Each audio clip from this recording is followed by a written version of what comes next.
Life moves at a fast pace. Everybody has challenges. But God is on the move. From Pittsburgh to Nashville, join me on the journey on today's life, sharing stories of unshakable faith. God will call ordinary men and women to do extraordinary works in times when you least expect it, like pulling a friend out of a burning plane that just crashed.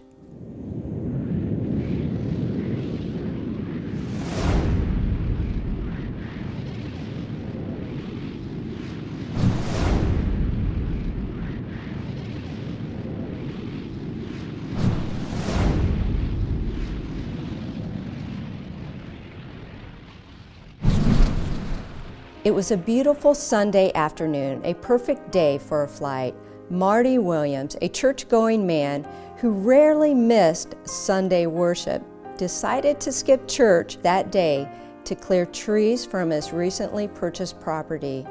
But his yard work was quickly interrupted when he looked up to the sky and realized his friend's plane was going to crash. This is his story of unshakable faith. This is today's life. Marty, thank you so much for inviting me into your beautiful home. You're welcome. Now, you are part of an amazing story that Cornerstone Network aired last season. Dr. Alexander, he's the one who crashed his airplane. And when I met you and your wife about 6 months ago, I thought, wow, there is so much more to this story. So I'm just honored and blessed that you would share with me what happened from a different perspective. Can you take me back to that day? Yeah, well, it's up at my dad's. My dad developed this place. He bought this farm in 1979, 400 acres. His dream was to turn it into an air park where people build houses on the runway. And so all through the 80s, he worked tirelessly with bulldozers and stuff, building the runways and stuff, and developed it out and sold the lots, or selling lots off of it. And how many lots are out there? There's 33 lots, wow. And there's roughly 10 to 12 houses on there now. And Doc was one of the first ones to buy one of the lots, which the back lot on the bluff, there's only like 5 lots back there, and they were all sold first. And, so he's been out there for years? Several years. Okay. Yeah, several years. My dad moved up there in 1990. So it's a community it's for all flyers? All flyers, yeah. Private yeah. pilots? Yeah. And it has hangars and everything? Has hangars, access to the runways. Every house does. Now, has your dad always been a pilot? Yes, yes. He run Springfield Airport for over 20 years. And he's flown just about all his life, crop dusted, was on the U.S. aerobatic team in the 80s, and he's traveled the world flying. But that was his dream, to have that air park. Do you fly? I do. Taught by him. Wow. So tell me about that morning when Dr. Alexander decided that he was going to take a flight. Well, just coincidentally, I was up there. Shouldn't have been up there. Why shouldn't have you been? Well, I'd always loved the lot at the end of the runway, and it was sold years ago. Well, a month prior to this, my dad had called me and said the guy that owned that lot had passed away, and he was 94 years old, and his sons didn't want it and wanted to know if I wanted to buy it. Well, I was down at the shop building cabinets, and just caught me spur of the moment, and I said yeah, without coming to talk to Paula or anything.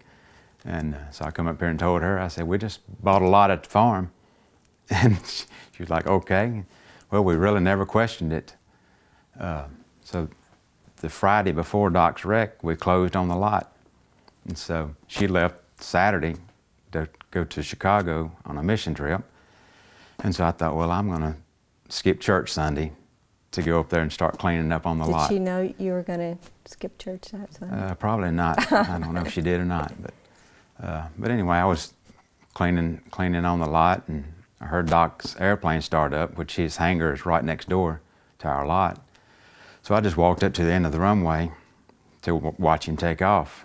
Well, he taxied out, and when you take off up there, you taxi to the north end of the runway, and you're taking off toward my lot, so everybody takes off, comes right over my lot at the end. And everything was going good. He was coming down the runway, lifted off perfect, and by the time he got closer to me, I could tell he wasn't gaining a lot of altitude or speed. And so I just kept watching, and he got almost to me and started turning to his left, which is unusual because you want to fly straight out over the river. And I noticed he wasn't getting any higher. Well, he kept turning to his left, and he got below the trees. I knew he was in trouble at that point because it was flying tail heavy and he wasn't gaining any altitude. Well, he went behind the trees, and I couldn't see him anymore, so I just sat there and listened because I knew he was going down. I was just trying to figure out where he was going to be so I could hopefully get to him and help him. Well, finally he come back from around the trees and was over the runway, but he wasn't but 50 to 75 feet over the runway, and he flared out, and I thought he's going to make it. About that time he hit the ground, landing gear buckled, and he just started sliding down the runway. Well, And you saw it all? Yeah, I saw it all. What was going through your mind at that time? Were you in a panic? Were you... No, I wasn't in a panic. I just... Did it seem surreal, or...? It was all in slow motion. I mean, I just knew I had to get down there to help him, to see what I could do. So I took off running. My truck was probably 200 yards back in the field behind me. So when I got to it, I started heading down the runway as fast as I could go in it, and I could see the whole front end of the plane was in flames. And my dad, I could see him, he had just pulled in his little cart, and because Doc had crashed right in front of my dad's hangar. So you and your dad didn't even know. Did your dad even know you were... No. Here on the lot? Was there any other people around, or was it just you and your dad? Eric was there. Eric had just moved in like a month before. Was just another resident. Yeah, and I never met Eric until this day. And but by the time I got there, Daddy had the canopy open. So Doc actually... No, the canopy. Tell me about the canopy. It's a clear bubble that goes over you, and it's on all glass Dr. on the Alexander's airplane. airplane. Yeah. So actually, Doc was saved twice. If Daddy hadn't had the canopy open, it wouldn't have done me any good to get there because he would have been burned up inside the canopy. But luckily, Daddy had got there fast enough and knew how to open the canopy from the outside. And when I pulled up, I just shoved my truck in park, and gears grinding. I can hear the gears now grinding as I jumped out of the truck. And when I rounded the corner of the plane... Did you know at that point, were you able, what was going through your mind? Did you think you were going to be able to save him? I can remember Doc's blank stare, he was just looking at me. And it was the most helpless feeling I'd ever seen before. And I just remember yelling, "Doc, you're not going to die in this airplane." Well, my dad, they were on the opposite side. And luckily, Doc had his parachute still on. They had his harness undone, but they couldn't get him out. And Doc's 6'4", 200-something pounds. He's a big guy. I'm 5'10". I grabbed the harness on his parachute and picked him up from the ground straight up over the edge of the airplane and out. I mean, there's no way I could do that by myself. God had his hand on him, pulling him out with me. And I drug him away from the plane. And what about, now, I remember your dad saying to you, you only had so many seconds to pull him out. Well, how many seconds was it? 5, 10 seconds? It was probably, 15 to 20 seconds. It's a two-place airplane. There's a seat in the front, seat in the back. Doc is in the back where the front seat was already engulfed in flames. That's where all he was already on fire. Yeah. And you pulled him out. There was skin falling off of him, and I drug him away as far as I could get him.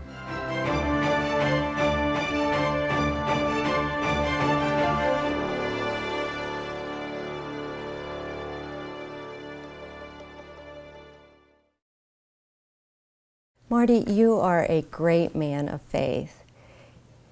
You had the opportunity to rescue Dr. Alexander. Were there any moments where you hesitated? Because, you know, a lot of people would stand back and say, oh, I'm going to wait for the emergency crew to get here. But you took matters in your own hand and you ran to rescue your friend. No, that never crossed my mind. It was just instinct and just knowing I was there for a reason. I just wasn't any hesitation at all on my part or my dad's part. He was there before I was, and it's a good thing he was, because if he would have been thinking of himself and not got there in time to open the canopy, it wouldn't have done me any good to be there either. But was he surprised to see you, your dad? I probably was. I don't know. In that time, I don't know. Tell me about your faith. When did you accept Jesus as your Savior, and how have you developed in your faith?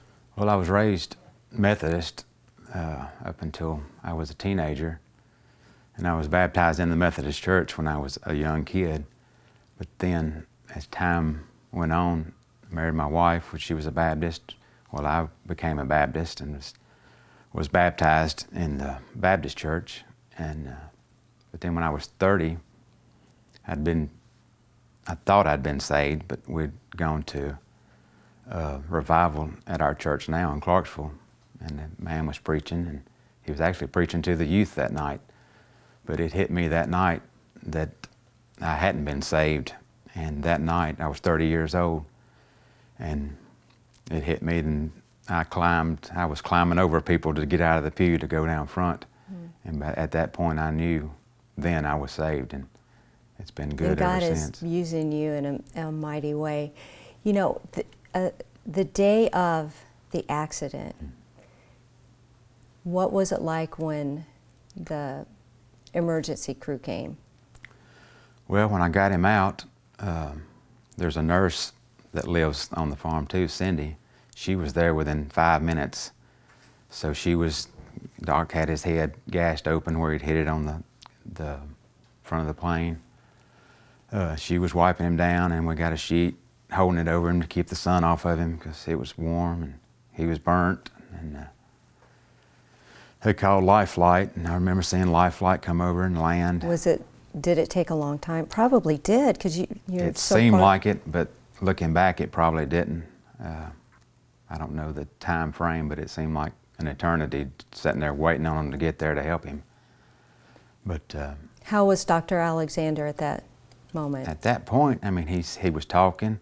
He was telling us to elevate his feet so he wouldn't go into shock. And of course, Cindy was taking care of cleaning him up and helping with stuff like that. And I was just sitting there holding his head, trying to stay out of the way.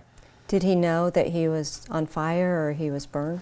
I think he was more or less in shock, that he didn't really know a whole lot then, but he seemed fairly coherent. But as soon as the ambulance got there and Life Flight got there, of course I got out of the way, and I thought I need to just get away. I went over on the hillside and sat down, and actually broke down pretty good when it kind of all hit me. And I thought, well, I've got to call Paula, because she was in Chicago. If she sees this on the news, she's going to think it's me or somebody up here that's crashed. So I called her and told her, I said, I'm okay, but I've just pulled Doc out of his plane that just burned up. And then I broke down on the phone with her, so I handed Cindy had walked over there, the nurse, and I handed her the phone to talk to Paula to explain that I was okay and what was going on at that point. What about the hours after that? Did you spend time with your dad? What was his thoughts? And the other gentleman, Eric, was he just... I actually got to meet Eric right after that. That's the first time I'd met Eric. And they just great guy. moved here? They just moved there about a month before that. So what a welcome home deal and there. He's a pilot also? Yes, yes. What were some of the conversations that you had with Well, there wasn't really a lot of conversations about the flying, but just after friends of ours had showed up, they had actually seen it on the news, and just comforting and just spending time with you, taking your mind off of it, I guess. And then Dr. Alexander was in the hospital for a while. What were the days following when Paula got home and after it started settling down and you realized what had just happened? Yeah. What were some of the feelings that you were going through, or Paula, or everybody else? Yeah, that whole next week she was gone, still in Chicago, so I was here by myself till the following Saturday. Well, she got back that Saturday. And Sunday we went to see Doc. Of course, we couldn't get in because they were doing all the treatment and stuff on him when we got there. And was he still on the ventilator? And yes, yes. He was at the point where a lot of people didn't think he was going to make it. He was touch and go for a long time. For a while. Yeah. It was just reflecting back on how God puts you in places that you think you shouldn't be, but you're there for a reason. I mean, all of us were there. It wasn't just me. It was a combination of a lot of different people that helped save Doc. Well, I do love the fact that, you know, you were at the right place at the right time. Even though you missed church or skipped church, Yeah. there was a reason that you were there to save his life. Right. What was the first moment, or do you remember the first conversation you had with Dr. Alexander when he was awake and he started remembering? Because when we talked to him during our interview, actually he doesn't remember a lot of what happened. And so do you remember the first conversation you had with him? Yes, we went about a week later. I guess we went back up to the hospital, and he was still in the ICU, and we walked in, and I just said, "Hey, Doc, how you doing?" And he started talking. He could talk a little bit, and one of the nurses walked in, and in Doc's humor, he told the nurse, said, "This right here is the reason I'm lying right here instead of fried chicken right now." So. Does he remember ever saying that? Have you talked to him about that? I hadn't asked him that. No, I don't know. Well, I've worked with Dr. Alexander, and he can be pretty tough. Yeah. So, but he probably doesn't remember Probably those don't. conversations. Probably don't. Do you get to see him often now? Yeah. Yeah, I see him about every time we go up there, coming or going. And he's still flying. Yeah, still flying.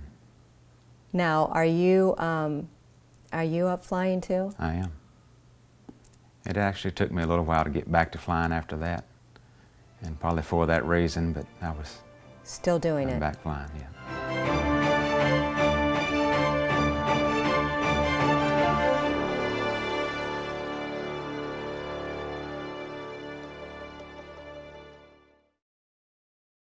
I've just been talking to Marty Williams, a great friend of Dr. Alexander, who survived a plane crash that we aired last season. Let's hear from Dr. Alexander's own words how he has recovered. One of the fascinating things is that when I first came out of my coma, believe it or not, I was actually praying. For many years, I've prayed a short prayer from the Eastern Orthodox tradition called the Jesus Prayer, and I've done it spontaneously, maybe every day since I was in my 20s, which is a long time ago. And so when I woke up and realized where I was ultimately and so forth, I was actually praying this prayer, and so that is part of it. This and this kind of praying for yourself, connecting with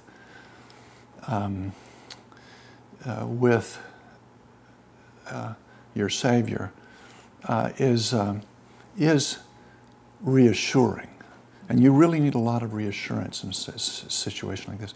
The second thing was, I have there's a community of Mennonites that live about 70 miles from Nashville, who came to visit me almost every other day. I mean, they were there. They just kept coming and coming. And it's remarkable how much friends and family are important when you have been brought as low as I was brought. I mean, I was brought about as low as a person can go and stay in this life.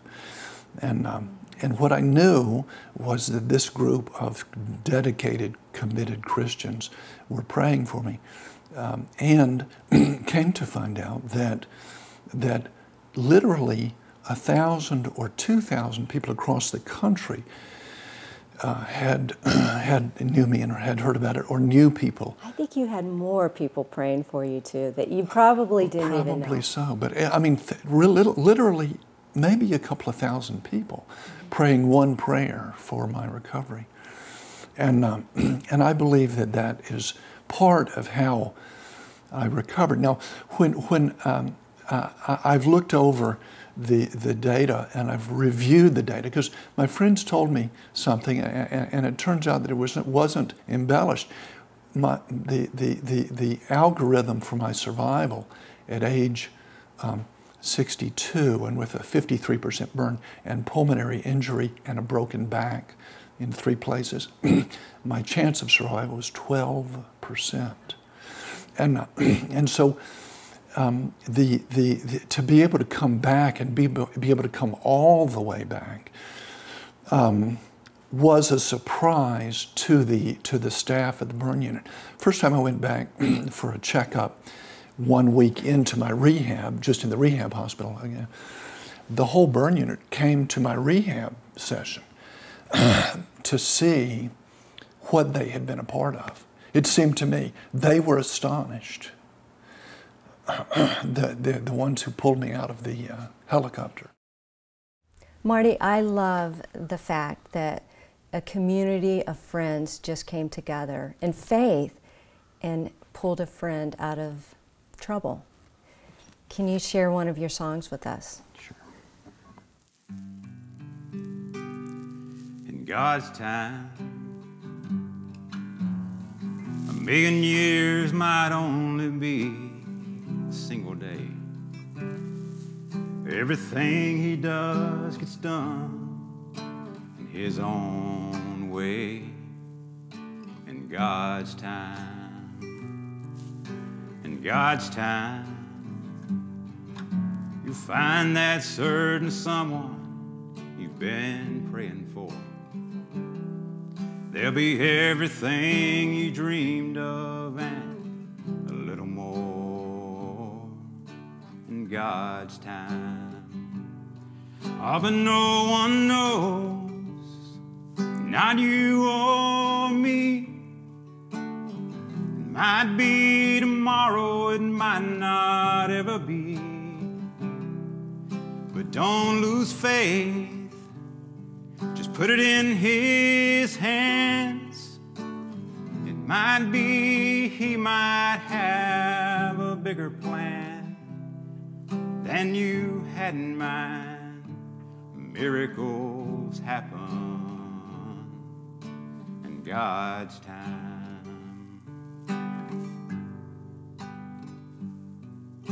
In God's time, you finally get the chance to hold your baby girl. All of a sudden, everything will make sense in this crazy world. In God's time, oh, but no one knows, not you or me. It might be tomorrow, it might not ever be. But don't lose faith. Just put it in his hands. It might be he might have a bigger plan than you had in mind.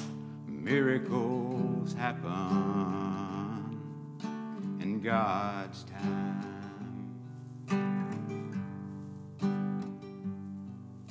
In God's time,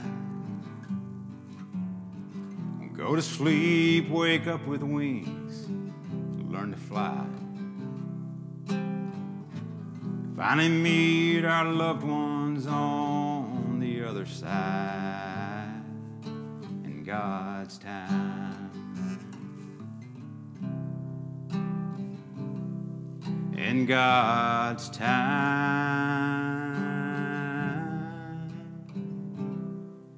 In God's time. Marty, that is a beautiful song. Thank you. And it's just perfect. It is God's time. And thank you so much for what God has done and used you. I just appreciate everything that you're doing. Thank you. You know, I love the fact that God does place us in the perfect time, in the perfect place. And He'll use you too to pull out friends in trouble so that someday you'll be able to share your unshakable faith with others that will give Him honor and glory. This is today's life. Thanks for watching. I'll see you next week.